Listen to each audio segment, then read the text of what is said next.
A lot of people probably wonder how you two know each other. How did you get to know each other? I think the first times, it was over a decade ago that I started talking to you about the conflict between building technology versus building systems, and the role of systems being critical to. I think what we had in common is, to me, the medical ethos of all lives have equal worth. You come into healthcare, and everybody's life should be treated as having equal worth, and that's emblazoned across your entire organization. And that's where we started, and then it's been a debate ever since about how you achieve that. The expense, the things they still aren't able to achieve has fascinated me, particularly as I was starting to do foundation work. Atul's writing cuts through some of this complexity about end of life, aging parents, really brilliant stuff. And so I loved reading that, and so I had a chance where we sat down and talked. By the way, you two have this in common, and it's not just something that you're doing for the cameras. We were here for about 20 minutes beforehand, and you two went right to each other and started doing what? Started talking about what? Well, there's great things going on in health. There's new tools.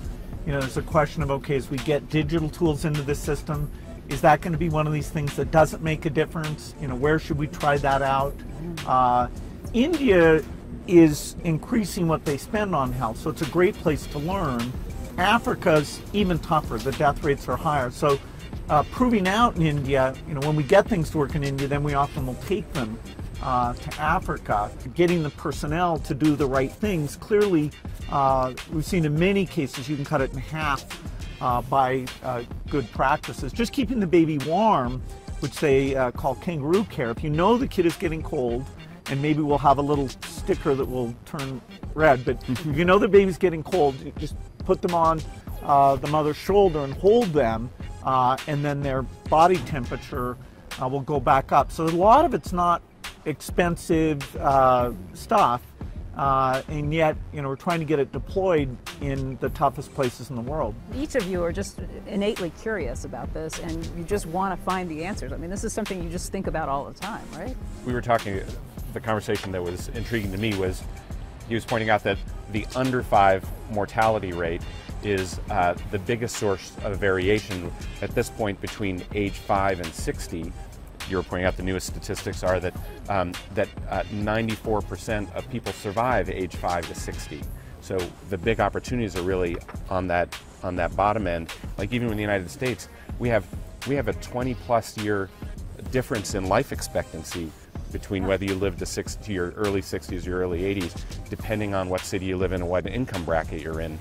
And you see that as well in middle and low income countries this wide. But income and race are the two that are pretty disturbing, that those gaps are so large. You talk about systems that ensure safety in medical settings, and one of the issues that you bring up is making sure that you find where your failures are. In science and in medicine generally, if you are not willing to recognize that you have a known failure rate, that you don't have some humility and then some belief that you standardize what you do around what, figure out what the best people are doing, try that in what you're doing, standardize it. I just wonder if there's a system or a routine you have in your own personal life that is something that is important to you. Well, I make sure I put aside a lot of time to read. I wish I could write like Atul does. I write short memos, but being disciplined about exposing yourself to those things. I'm very lucky that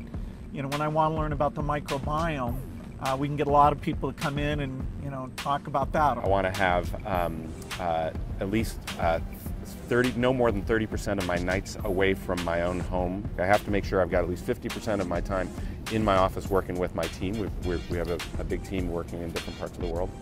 And then the biggest one is then I need to know that I'm getting in at least 30 hours of writing a month. You've also talked a little bit about virtual reality. How can you use technology to be a better storyteller and to get that word out to people?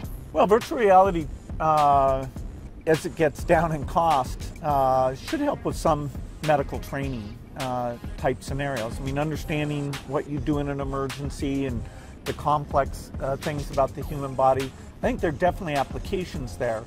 Always tracking where might we apply these technologies in poor country? With things like far-field voice that you see with the Echo, you could be hands-free doing things and yet, asking questions, getting advice, seeing pictures.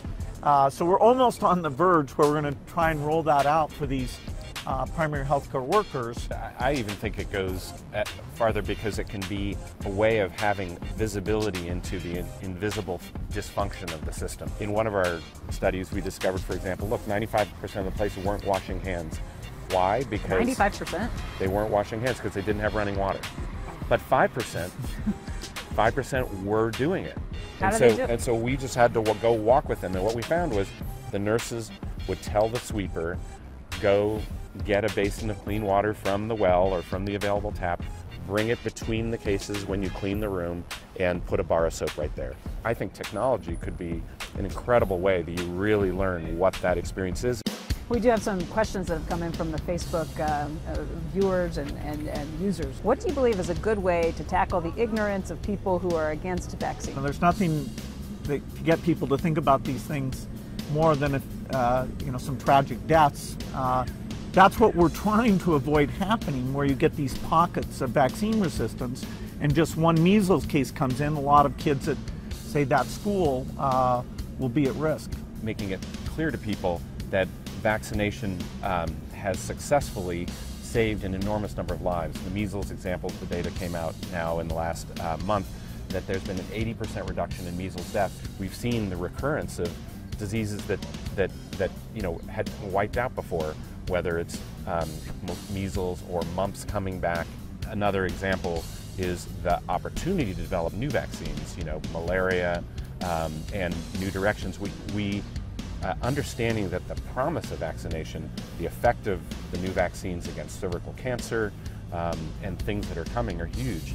Among the most dramatic effects on human life come from vaccination, and we just have to keep reminding people, saying it, and then pointing out when we take it away, this is what happens. Hey there, thanks for checking out CNBC on YouTube. Be sure to subscribe to stay up to date on all of the day's biggest stories. You can also click on any of the videos around me to watch the latest from CNBC. Thanks for watching.